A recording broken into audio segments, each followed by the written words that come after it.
अविज्ञातस्वरूपाय कैवल्यायान्विताय च नान्तं देवा विजानन्ति यस्य तस्मै नमो नमः। यं न वाचः प्रशंसन्ति नमस्तस्मै चिदात्मने।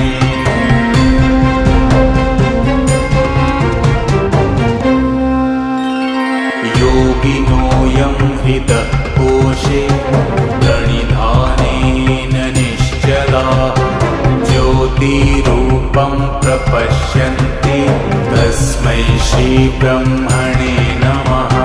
कालात् पराय कालाय स्वेच्छया पुरुषाय च गुणत्रयस्वरूपाय नमः प्रकृतिरूपिणे।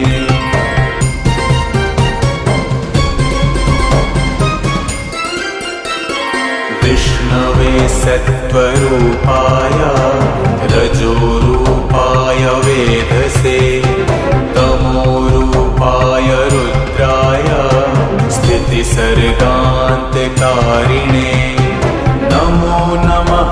स्वरूपाय पञ्चबुद्धीन्द्रियात्मने क्षित्यादिपञ्चरूपाय नमस्ते विषयात्मने।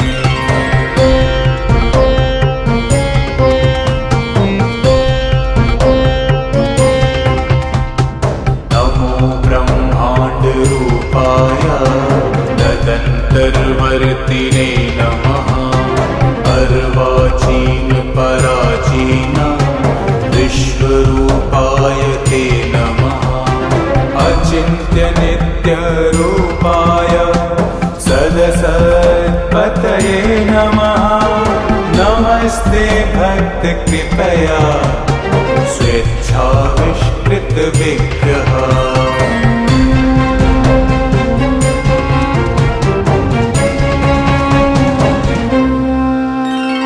तव निःश्वसितं वेदा स्तव वेदोऽखिलं जगत् विश्वभूतानि ते पाद शिरोद्यौ समवर्तक।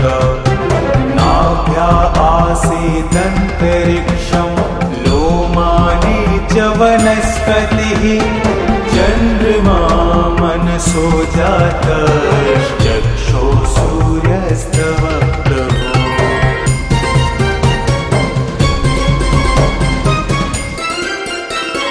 त्वमेव सर्वं त्वयिदेव सर्वं सर्वस्तुतिस्तव्य इह त्वमेव। ईशत्यावास्यमिदं हि सर्वं नमोऽस्तु भूयोऽपि नमो नमस्ते। नमोऽस्तु भूयोऽपि नमो नमस्ते। नमो नमस्ते नमो नमस्ते।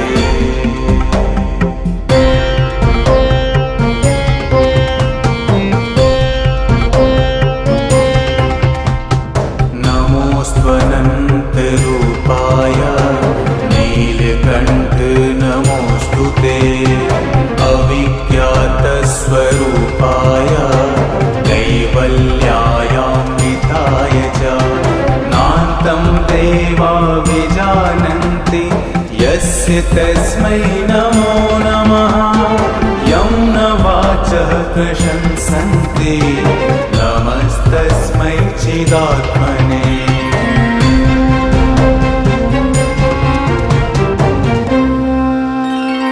योगिनो यं हृदः कोशे प्रणिधानेन निश्चलाः ज्योतिरूपं प्रपश्यन्ति तस्मै श्रीब्रह्मणे नमः। कालात् पराय कालाय स्वेच्छया पुरुषाय च गुणत्रयस्वरूपाय नमः प्रकृतिरूपिणे।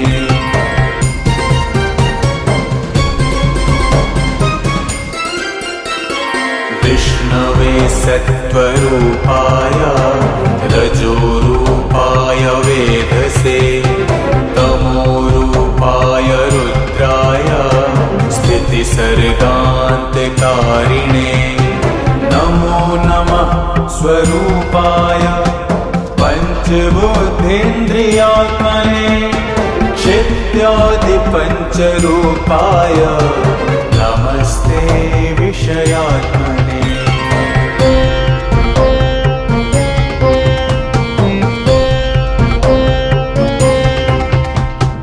नमो ब्रह्माण्डरूपाय तदन्तर्वर्तिने नमः अर्वाचीन पराचीन विश्वरूपाय ते नमः अचिन्त्यनित्यरूपाय सदसत्पतये नमः नमस्ते भक्तकृपया स्वेच्छाविष्कृतविग्रह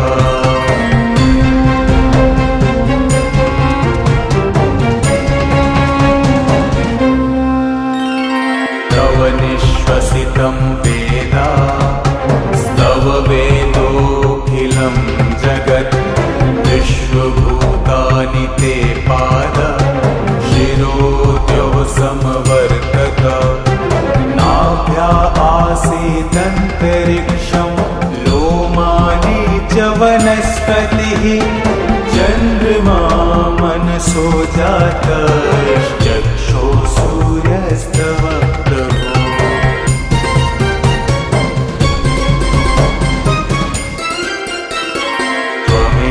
सर्वं त्वयिदेव सर्वं सर्वस्तुतिस्तव्य इह त्वमेव ईशत्यावास्यमिदं हि सर्वं नमोऽस्तु भूयोऽपि नमो नमस्ते नमोऽस्तु भूयोऽपि नमो नमस्ते नमो नमस्ते नमो नमस्ते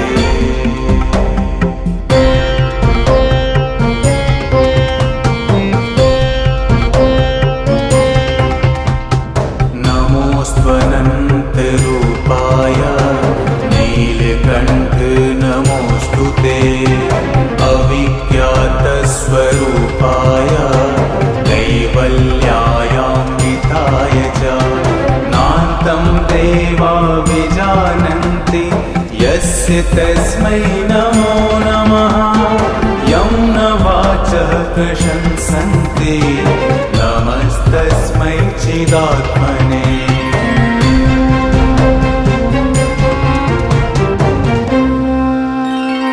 योगिनोऽयं हृदः कोशे प्रणिधानेन निश्चलाः ज्योतिरूपं प्रपश्यन्ति तस्मै श्रीब्रह्मणे नमः कालात् पराय कालाय स्वेच्छया पुरुषाय च गुणत्रयस्वरूपाय नमः प्रकृतिरूपिणे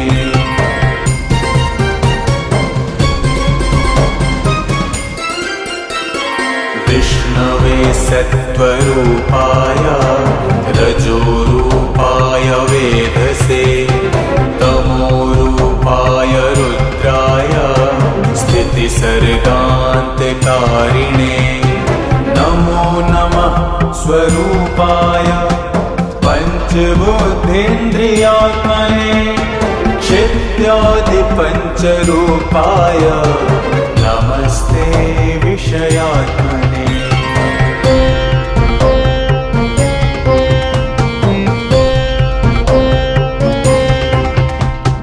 नमो ब्रह्माण्डरूपाय तदन्तर्वर्तिने नमः अर्वाचीन पराचीन विश्वरूपाय ते नमः अचिन्त्यनित्यरूपाय सदसत्पतये नमः नमस्ते भक्तकृपया स्वेच्छाविष्कृतविग्रह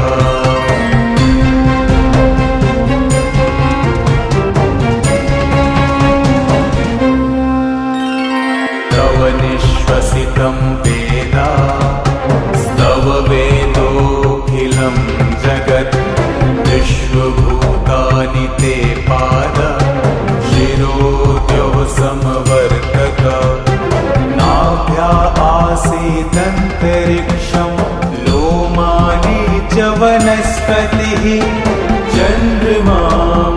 मनसो जातश्चक्षो सूर्यस्तव प्रभो।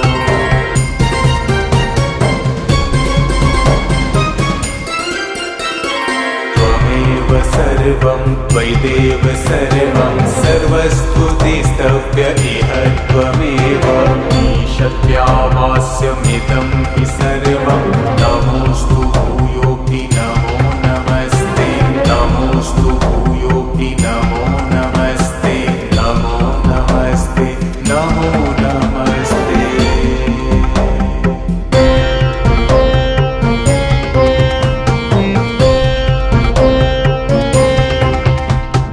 नमोऽस्त्वनन्तरूपाय नीलकण्ठ नमोऽस्तु ते अविज्ञातस्वरूपाय कैवल्यायान्विताय च नान्तं देवा विजानन्ति यस्य तस्मै नमो नमः। यं न वाचः प्रशंसन्ति नमस्तस्मै चिदात्मने।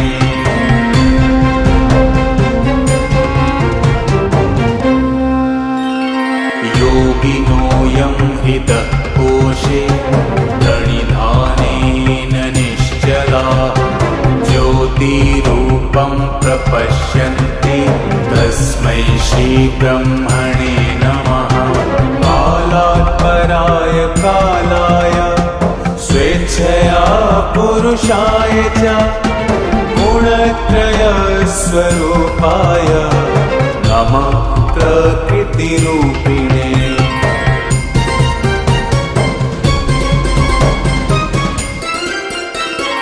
विष्णवे सत्त्वरूपाय रजोरूपाय वेधसे तमोरूपाय रुद्राय स्थितिसर्गान्तकारिणे नमो नमः स्वरूपाय पञ्चबुद्धीन्द्रियात्मने क्षित्यादिपञ्चरूपाय नमस्ते विषयात्मने।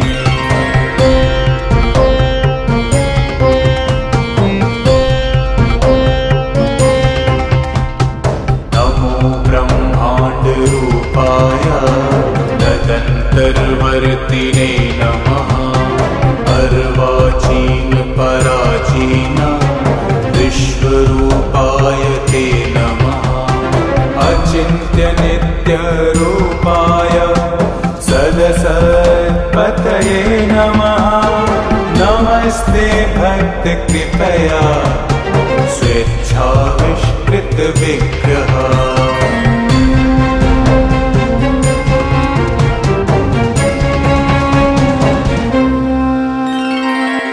निश्वसितं वेदा स्तव वेदोऽखिलं जगत् विश्वभूतानि ते पाद शिरोद्योः समवर्तत। नाभ्या आसीदन्तरिक्षं लोमानि च वनस्पतिः चन्द्रमा मनसो जातश्चक्षो सूर्यस्तव प्रभो।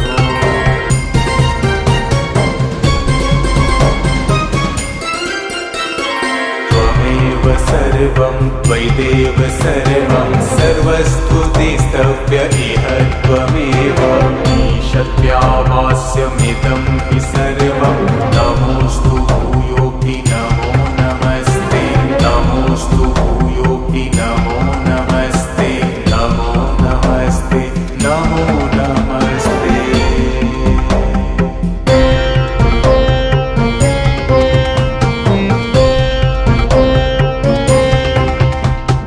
नमोऽस्त्वनन्तरूपाय नीलकण्ठ नमोऽस्तु ते अविज्ञातस्वरूपाय कैवल्यायान्विताय च नान्तं देवा विजानन्ति यस्य तस्मै नमो नमः।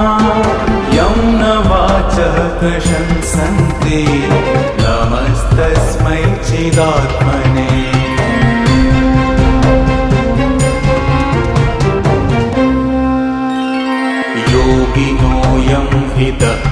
कोशे प्रणिधानेन निश्चलाः ज्योतिरूपं प्रपश्यन्ति तस्मै श्रीब्रह्मणे नमः। कालात् पराय कालाय स्वेच्छया पुरुषाय च गुणत्रयस्वरूपाय नमः प्रकृतिरूपिणे।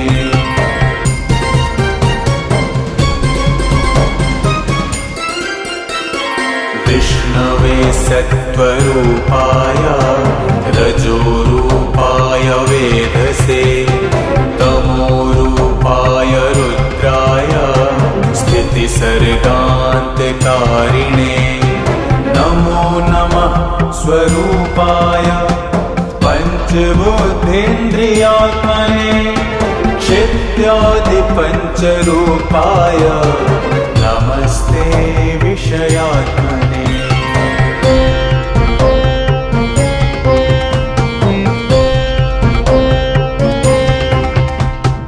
नमो ब्रह्माण्डरूपाय तदन्तर्वर्तिने नमः। अर्वाचीन पराचीन विश्वरूपाय ते नमः। अचिन्त्य नित्यरूपाय सदसत्पतये नमः। नमस्ते भक्तकृपया स्वेच्छाविष्कृतविग्रह।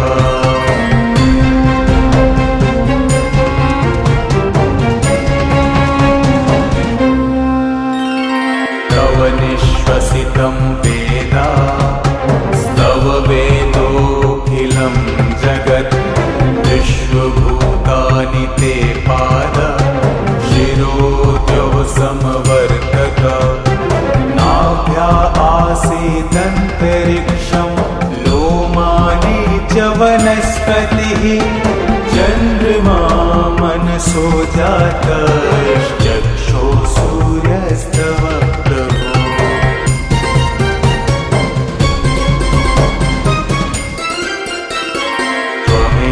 सर्वं त्वयिदेव सर्वं सर्वस्तुतिस्तव्य इह त्वमेव। ईशत्व्यावास्यमिदं हि सर्वं नमोऽस्तु भूयोऽपि नमो नमस्ते। नमोऽस्तु भूयोऽपि नमो नमस्ते। नमो नमस्ते नमो नमस्ते।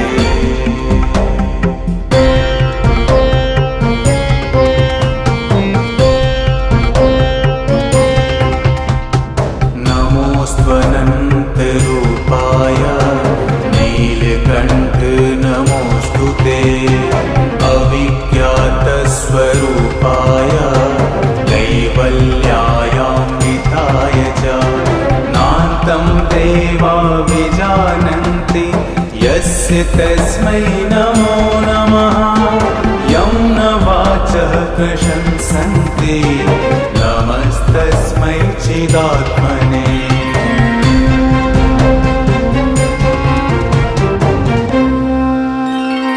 योगिनोऽयं हृदः कोशे प्रणिधानेन निश्चलाः ज्योतिरूपं प्रपश्यन्ति तस्मै श्रीब्रह्मणे नमः।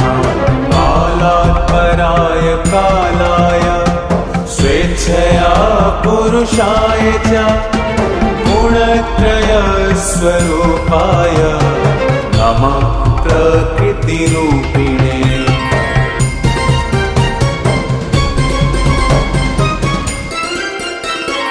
विष्णवे सत्त्वरूपाय रजोरूपाय वेधसे तमोरूपाय रुद्राय स्थितिसर्गान्तकारिणे नमो नमः स्वरूपाय पञ्चबुद्धीन्द्रियात्मने क्षित्यादिपञ्चरूपाय नमस्ते विषयात्मने।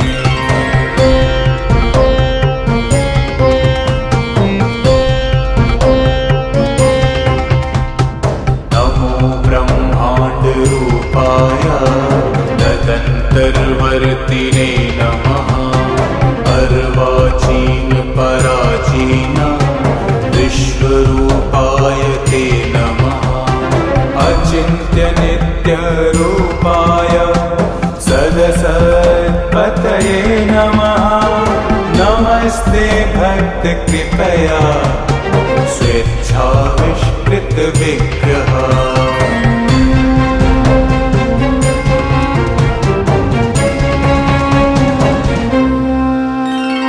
तव निःश्वसितं वेदा स्तव वेदोऽखिलं जगत् विश्वभूतानि ते पाद शिरोद्योः समवर्तक नाभ्या आसीदन्तरिक्षं लोमानि च वनस्पतिः चन्द्रमा मनसो जातश्चक्षो सूर्यस्तव प्रभो